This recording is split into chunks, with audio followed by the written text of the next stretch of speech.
বাংলা। আকাশে কালো মেঘ ছেয়েছিল, আর রাস্তার ধারে রাধিকা নিজের দাদা দেবের কোলে মাথা রেখে শুয়েছিল। তখন দেব আকাশের দিকে তাকিয়ে বলে, হে ভগবান, কত কালো মেঘ ঘনিয়ে এসেছে। মনে হয় প্রবল বেগে বৃষ্টি হবে। যদি বৃষ্টি পড়ে তাহলে আমি রাধিকাকে নিয়ে কোথায় যাব? সকালে অন্তত লোকেরা থাকতে দেয়, কিন্তু রাতের বেলায় কোথায় যাব আমি কিছুই ভাবতে পারছি না। দেব এটা বলেই ছিল, তার কিছুক্ষণের মধ্যে টিপটিপ বৃষ্টি শুরু হয়ে যায়, আর দেখতে দেখতে টিপটিপ বৃষ্টি মুষলধারে পরিণত হয়। এতে রাধিকার ঘুম ভেঙে যায়। দাদা, বৃষ্টি হচ্ছে তো। হ্যাঁ রাধিকা, তাড়াতাড়ি ওঠো, আমাদের যেতে হবে। আমরা এখানে দাঁড়াতে পারবো না। দাদা, তবে এত রাতে কোথায় যাব? আমাদের কাছে তো কোনো ঘরও নেই। কোথাও না কোথাও চলে যাব রাধিকা, কিন্তু এখানে এখন থাকা যাবে না। চলো আমার সাথে। ঠিক আছে, যেমন তুমি বলো। রাত্রে সেই মুষলধারে বৃষ্টির মধ্যে দেব নিজের বোনের হাত ধরে খালি পায়ে রাস্তায় হাঁটতে লাগে, কিন্তু মাথা ঢাকার বেচারারা কোনো জায়গা পায় না।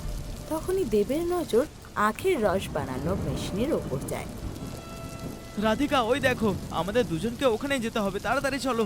দেব তখন রাধিকাকে নিয়ে সে আখের রসের মেশিনের কাছে যায় আর বলে, রাধিকা দেখো, ওর উপরে যে ত্রিপলটা টাঙানো আছে তার নিচে অনেকটা জায়গা আছে, আর ত্রিপলের একটা কোণা ঝুলছে। তুমি সেই ত্রিপলটা নিয়ে ঢেকে বসে যাও, যেন তোমার উপরে বৃষ্টি না পড়ে। কিন্তু দাদা, তুমি কি করবে? তুমি দাঁড়িয়ে বৃষ্টিতে ভিজবে। তুমি চিন্তা করো না, আমি যতটা বলছি তুমি ঠিক ততটাই করো। একটু পরে বৃষ্টি বন্ধ হয়ে যাবে, তুমি তাড়াতাড়ি তার নিচে চলে যাও। কিন্তু দাদা, তুমিও তো বৃষ্টিতে ভিজছো। রাধিকা, আমি তোমার বড় দাদা, যা বলছি সেটা শোনো। চলো, জেদ করে না, এমনিতেই অনেক জোরে বৃষ্টি পড়ছে আর তোমার শরীর খারাপ হয়ে যাবে, তাড়াতাড়ি লুকিয়ে পড়ো।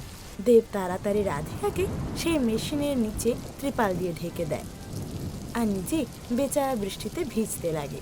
তখনই হঠাৎ ওর নজর পাশে পড়ে থাকা এক ঝুড়ির দিকে যায়, যেটাকে ও ধরে মাথার ওপর রেখে দাঁড়িয়ে যায়, যেটার কারণে অনেকটাই বৃষ্টি ওর মাথায় পড়া বন্ধ হয়ে যায়। দাদা, তুমি এখানে চলে আসো না, আমরা অল্প অল্প করে একে অপরকে ঢেকে নেব। এতে তো পুরো জলটাই তোমার গায়ে এসে পড়ছে। আরে চিন্তা করো না রাধিকা, সব ঠিক আছে, তুমি চুপচাপ ওখানে বসো। কিন্তু দাদা, তুমি কতক্ষণ এভাবে দাঁড়িয়ে থাকবে? আকাশ দেখে তো মনেই হয় না যে এই বৃষ্টি খুব তাড়াতাড়ি থামবে। রাধিকা, তুমি চিন্তা করো না, ওখানেই থাকো, আমি সব সামলে নেব। তারপর অনেক ঘন্টা কেটে যায়, কিন্তু বৃষ্টি থামে না। আর বৃষ্টিতে ভিজতে ভিজতে দেব থরথর করে কাঁপতে লাগে। আর ওদিকে রাধিকা গাড়ির নিচে ধীরে ধীরে শুয়ে পড়ে। কাঁপতে কাঁপতে দেব নিজের বোনের কাছে যায় আর ওকে বলে, হে ভগবান, এই অনাথ ভাই বোনদের উপর এত অত্যাচার করছো কেন তুমি? যা হোক করে আমি আর আমার বোন রাস্তার ধারে থাকার জন্য জায়গা খুঁজতাম, কিন্তু আজ সেই জায়গাটাও আমাদের কোনো কাজের না। এখন আমার খুব ঠান্ডা লাগছে। যদি আমি কিছু গায়ে চাপা না দিই তাহলে সকাল অবধি আমার শরীর খারাপ হয়ে যেতে পারে। যদি আমার শরীর খারাপ হয়ে যায় তাহলে আমার বোনের ধ্যান কে রাখবে? আমি ছাড়া তার তো এই পৃথিবীতে কেউ নেই। দেব তখন এদিক ওদিক নিজের শরীর ঢাকার জন্য দেখতে লাগে, কিন্তু বেচারা কিচ্ছু পায় না। আর শেষমেশ বৃষ্টি থেমে যায়। বৃষ্টি শেষ হতেই দেব যেন স্বস্তির শ্বাস ফেলে আর রাধিকার পাশে গিয়ে বসে পড়ে। আর কখন যে ওর চোখ বন্ধ হয়ে যায় বুঝতেও পারে না। সকালবেলা যখন সেই জুসের মেশিনের মালিক আসে, তখন ওদের জাগাতে জাগাতে বলে, আরে ভিখারিগুলো, তোমরা এখানে কি করছো? চলো পালাও এখান থেকে। ক্ষমা করবেন সাহেব, রাতে ওই বৃষ্টির জন্য আমরা এখানে লুকিয়ে পড়েছিলাম, কোনো জায়গা পাইনি, তাই আমরা আপনার মেশিনের ত্রিপলের নিচে লুকিয়ে পড়ি। এই ত্রিপলটা আমি আমার মেশিনটা ঢাকার জন্য লাগিয়েছি, তোমাদের মতো ভিখারিদের তাম্বু বানানোর জন্য নয়। চলো পালাও এখান থেকে। কাকু, এত রাগ করছো কেন? আমরা তো শুধু মাথাটাই ঢেকেছিলাম, আপনার মেশিন তো খারাপ করিনি যে এত বকছো আমাদের। এই মেয়ে, নিজের সীমার মধ্যে থেকে কথা বল, কথাটা বুঝলি? চল পালা এখান থেকে। তোমাদের মতো বাচ্চাদের লুকানোর জায়গা দিলে মেশিনের জিনিসপত্র নিয়ে বিক্রি করে দেবে। না না সাহেব, আমরা এমনটা করিনি, আমরা শুধু এখানে লুকিয়ে বসেছিলাম, আর কিছুই না। চল পালা এখান থেকে, আর দ্বিতীয়বার এখানে আসার চেষ্টাও করবি না। আজ শুধু এমনি মুখে বলে বুঝিয়ে দিচ্ছি, না হলে পরের বার ডান্ডা দিয়ে পিটাবো। আখের জুসের মালিকের কথা শুনে দেব আর রাধিকার খুব খারাপ লাগে। কিন্তু বেচারা দুই ভাই বোন করতোই বাকি। তারপর দুজনে চলতে চলতে ফুটপাতের সেই জায়গায় চলে আসে, কিন্তু রাত্রের এত বৃষ্টির কারণে সেখানে জল জমে গিয়েছিল। তখন রাধিকার চোখে জল চলে আসে। ও নিজের ভাইকে বলে, দাদা, আমাদের ঘর তো জলে ভেসে গেছে, এবার আমরা কোথায় থাকবো? আরে চিন্তা করো না রাধিকা, এই ঘরটা ডুবে গেছে তো কি হয়েছে, তোমার দাদা একটা নতুন ঘর খুঁজে দেবে। নতুন ঘর? সত্যি দাদা? কিন্তু ওর জন্য তো টাকা দরকার, আর আমাদের কাছে তো এত টাকা নেই। তুই চিন্তা করছিস কেন রাধিকা, তোর দাদা যতক্ষণ বেঁচে আছে আমি যতটা পারি তোর জন্য ততটা করে দেবো। দাদা, খুব খিদে পাচ্ছে, কালকে রাত থেকে কিচ্ছু খাইনি। ঠিক আছে, তোকে কিছু খাইয়ে আসি, চল আমরা যাই। দুজনে তারপর কিছু দূরে এগোয় আর একটা চায়ের দোকানে গিয়ে দাঁড়ায়। চায়ের দোকানের লোকটা দেবকে ভালো করে চিনত। দেব মাঝে মধ্যে ভিক্ষার টাকা দিয়ে সে দোকান থেকে জিনিসপত্র কিনত। তো দেব সেই দোকানে গিয়ে দোকানদারকে হাত জোর করে বলে, দাদা, আজ আমার কাছে টাকা নেই, আর আমার বোন কাল রাত থেকে কিছু খায়নি, আর রাতের বৃষ্টির জন্য বেচারি অনেক ভিজে আছে, তাই আজ আপনি 1 কাপ চাটা ধার দিয়ে দিলে তার বদলে আজ আপনি যা কাজ বলবেন তার জন্য আমি তৈরি আছি।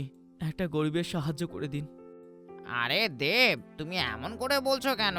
আমি তো তোমায় ভালো করে চিনি যে তুমি নিজের বোনের কতটা ধ্যান রাখো। তোমরা বসো, আমি তোমাদের চা খাওয়াচ্ছি। আপনার অনেক ধন্যবাদ। দোকানদার দেব আর রাধিকাকে চা দেয়, সাথে কিছু খাবারও দেয়। তখনই আকাশে আবার কালো করে মেঘ আসে। তো দেব বলে, বোধহয় আবার বৃষ্টি হবে। আরে এখন তো প্রত্যেক দিন বৃষ্টি হবে, কারণ শ্রাবণের মাস এসেছে। আচ্ছা তাই নাকি? এবার কি হবে? এখন আমি আমার বোন কোথায় যাব? অনেক কষ্ট করে নিজেরা লুকিয়েছিলাম।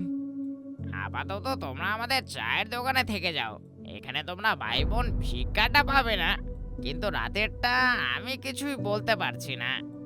আপনি এতটা আমাদের জন্য করেছেন, তার জন্য আপনাকে অনেক ধন্যবাদ।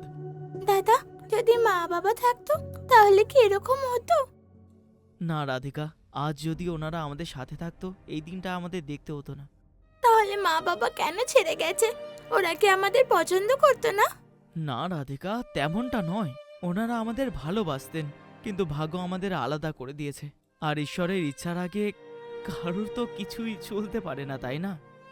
জানো দাদা, আমি রোজ ভগবানকে বলি যেন মা বাবাকে ফিরিয়ে দেয়, তাতে আমাদের এভাবে রাস্তায় থাকতে হবে না, আমাদের একটা ঘর হবে, মানুষের সামনে ভিক্ষা করতে হবে না, না খেয়ে থাকতে হবে না। যেটা হতেই পারে না তুমি সেটা কেনই চাও? আমাদের মা বাবা কখনোই ফিরবেন না, আমরা অনাথ ভাই বোনদের এমনই ধাক্কা খেতে খেতে আমাদের জীবন কাটাতে হবে। এভাবেই দিন কাটতে লাগে। রাধিকা আর দেব রোজ বৃষ্টিতে হয় দাঁড়িয়ে ভিজতে লাগে, না হলে কোনো জায়গায় লুকিয়ে থাকতে লাগে, আর ধীরে ধীরে দিন কাটতে লাগে। একদিন চায়ের দোকানের মালিক দেবকে বলে, বাবা দেব, তোমার জন্য একটা সুখবর আছে। কি সুখবর বলুন? আমি তোমাদের জন্য একটা জায়গার কথা বলেছি। একটা মালিকের ফুলের বাগানটা দেখার জন্য কারোর দরকার আছে। তুমি তো বুদ্ধিমান, বাগানটা তুমি দেখাশোনা করে নেবে। মালিক তোমাকে আর রাধিকাকে থাকার জন্য একটা ঘর দিয়ে দেবে, আর খাবার জন্য খাবারও দিয়ে দেবে। আপনি সত্যি বলছেন? আপনার অনেক অনেক ধন্যবাদ। বাবা, আমি ভালো করেই জানি অনাথ হওয়া আর ওপর থেকে কারোর মাথায় হাত না থাকলে কত কষ্টকর হয়। কতবার আমি তোমাকে আর তোমার বোনকে বৃষ্টির মধ্যে বেহাল হতে দেখেছি। আমি নিজেও একটা গরিব, চেষ্টাও করলে তোমাকে সাহায্য করতে পারতাম না, কিন্তু এতটা তো আমি তোমার জন্য করতেই পারি। আপনি যতটা করেছেন সেটাও অনেক।